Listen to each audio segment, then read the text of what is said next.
नमस्कार दोस्तों, स्वागत है आप सभी का हिंदी महासागर में। हम लगा रहे हैं हिंदी साहित्य प्रश्नोत्तरी।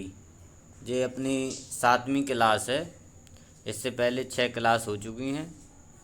आइए देखते हैं आज के महत्वपूर्ण प्रश्नों को। पहला प्रश्न है, आदिकाल और भक्तिकाल के बीच एक स्वर्णिम कड़ी किसे कहा जाता है? ऑप्शन हैं जयदेव, विद्यापति, जायसी, जगनेक। इसका राइट आंसर होगा विद्यापति। विद्यापति जी को आदिकाल और भक्तिकाल के बीच की स्वर्णिम कड़ी कहा जाता है। विद्यापति को मैथिल कोकिल के नाम से भी जाना जाता है। इनका जन्म हुआ था 1350 में और इनकी 3 प्रसिद्ध रचनाएं हैं, पदावली, कीर्तिलता, कीर्ति पताका। पदावली जो है वो मैथिली भाषा में रचित है, इसलिए इन्हें मैथिल कोकिल कहा जाता है। अगला प्रश्न, सिद्ध साहित्य में सिद्धों की संख्या कितनी मानी जाती है? ऑप्शन है 84, 9, 20, 40। इसका राइट आंसर होगा 84। सिद्धों की संख्या 84 मानी जाती है और नाथों की संख्या मानी जाती है 9। अगला प्रश्न है, असंगत विकल्प छांटिए। एक तरफ दिया गया है पंक्ति, एक तरफ दिया गया है कवि। तो कौन सी पंक्ति कवि की नहीं है, गलत है, उसको छांटना है। पहला ऑप्शन है, नगर बाहिरे डोंबी तोहरी कुड़िया छाई। इसके लेखक कंडपा। कड़ुआ बोल न बोलिस नारी। इसके लेखक नरपति नाल। मोरा जोबना नवेलरा भयो है गुलाल। इसके लेखक खुसरो। का तरुवर पंच बिड़ाल। इसके लेखक सरापा। इसमें से कौन सी पंक्ति गलत है? इसका राइट आंसर होगा चौथा, का तरुवर पंच बिड़ाल। ये पंक्ति सरहपा की नहीं है, ये पंक्ति है लुइपा की। बाकी ये तीनों सही हैं। अगला प्रश्न, पहेलियाँ और मुकरियाँ लिखने वाले कवि कौन हैं? ऑप्शन है अमीर खुसरो, विद्यापति, रोड़ा कवि, हेमचंद्र। इसका राइट आंसर होगा अमीर खुसरो। अमीर खुसरो ने पहेलियाँ और मुकरियाँ लिखी हैं। अगला प्रश्न, आदिकाल में वीर रस की रचनाओं में किस शैली का प्रयोग किया जाता था? ऑप्शन है डिंगल शैली, पिंगल शैली, कवित्त सवैया शैली या दोहा चौपाई शैली। इसका राइट आंसर होगा डिंगल शैली। आदिकाल में जो वीर रस की रचनाएं होती थीं उनमें डिंगल शैली का प्रयोग किया जाता था। अगला प्रश्न, स्वयंभूकृत पौमचरियु कथा किससे संबंधित है? ऑप्शन है कृष्ण कथा, राम कथा, बौद्ध कथा, शक्ति कथा। इसका राइट आंसर होगा राम कथा। जो स्वयंभू कवि हुए हैं उनकी जो रचना पौमचरियु है उसमें उन्होंने राम कथा का वर्णन किया है। अगला प्रश्न, जयदेव के गीत गोविंद का विशेष प्रभाव किस कवि पर माना जाता है? ऑप्शन है विद्यापति, सूरदास, कृष्णदास, मीराबाई। इसका राइट आंसर होगा विद्यापति। विद्यापति पर जयदेव की गीत गोविंद का सबसे अधिक विशेष प्रभाव माना जाता है। अगला प्रश्न, हिंदी में प्रचलित 12मासा वर्णन सबसे पहले किस कृति में मिलता है? ऑप्शन है नेमिचरियु, नेमिनाथ चौपई, पौमचरियु, संदेश रासक। इसका राइट आंसर होगा नेमिनाथ चौपई। इसमें सबसे पहले वे जो 12मासा प्रचलित है उसका वर्णन किया गया है। अगला प्रश्न, जम्बू स्वामी रास के रचयिता कौन हैं? ऑप्शन है धर्मसूरी, हेमचंद सूरी, शालिभद्र सूरी, जिनदत्त सूरी। इसका राइट आंसर होगा धर्मसूरी। जम्बू स्वामी रास धर्मसूरी की रचना है। अगला प्रश्न है कि 9 नाथों में कौन शामिल नहीं है?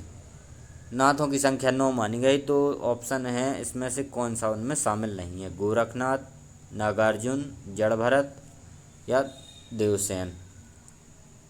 इसका राइट आंसर होगा देवसेन। देवसेन नाथों में शामिल नहीं है। बाकी तीनों नाथों में शामिल हैं गोरखनाथ, नागार्जुन, जड़ भरत।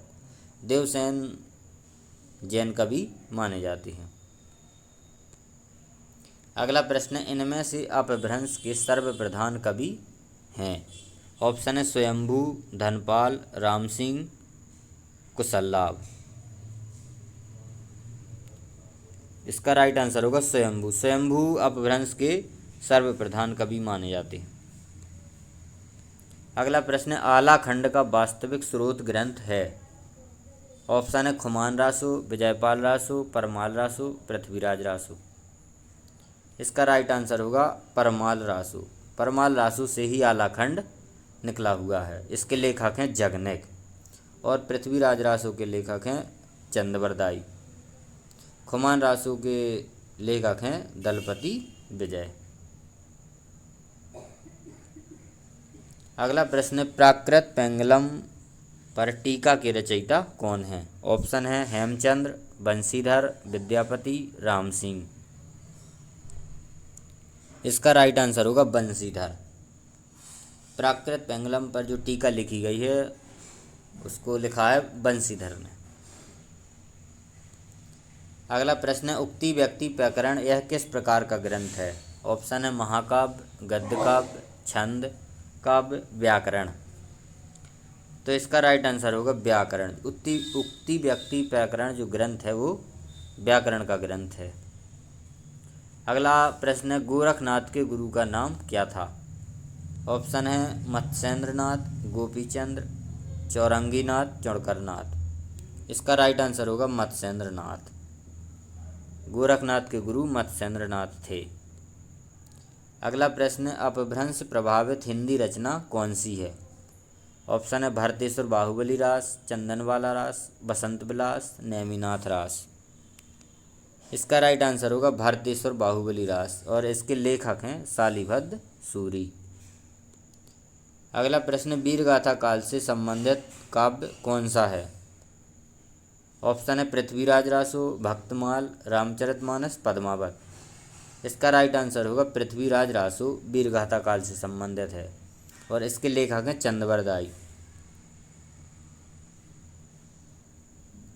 भक्तमाल के लेखक हैं नाभादास, रामचरितमानस के लेखक हैं तुलसीदास जी, पद्मावत के लेखक हैं जायसी। आदिकाल में किस प्रकार का साहित्य लिखा जा रहा था। ऑप्शन है निर्गुण उपासना पर आधारित, कृष्ण भक्ति पर आधारित, जन जीवन से हटकर राजाओं की वीरता का अतिरंजित वर्णन, या राम भक्ति पर आधारित। इसका राइट आंसर होगा जन जीवन से हटकर राजाओं की जो वीरता का अतिरंजित वर्णन किया जा रहा था आदिकाल में। अगला प्रश्न, 10वीं से 14वीं शताब्दी के साहित्य को किस विद्वान ने आदिकाल के अंतर्गत रखा है। ऑप्शन है आचार्य रामचंद्र शुक्ल, मिश्र बंधु, राहुल सांकृत्यायन, हजारी प्रसाद द्विवेदी। इसका राइट आंसर होगा हजारी प्रसाद द्विवेदी। इन्होंने 10वीं से 14वीं शताब्दी के साहित्य को आदिकाल के अंतर्गत रखा है। अगला प्रश्न, निम्नलिखित में से कौन 84 सिद्धों में नहीं है। ऑप्शन है विरूपा, सारंगधर, कुक्कुरिपा और कंडपा। इसका राइट आंसर होगा सारंगधर। सारंगधर 84 सिद्धों में शामिल नहीं है। सिद्धों की पहचान होती है कि जो अपने नाम के बाद में पा लगाते हैं, तो विरूपा, कुक्कुरिपा, कंडपा ये सभी सिद्धों में शामिल हैं। तो इस वीडियो में इतना ही। यदि वीडियो पसंद आए तो लाइक करें, कमेंट करें और चैनल पर नए हैं तो सब्सक्राइब जरूर करें। धन्यवाद।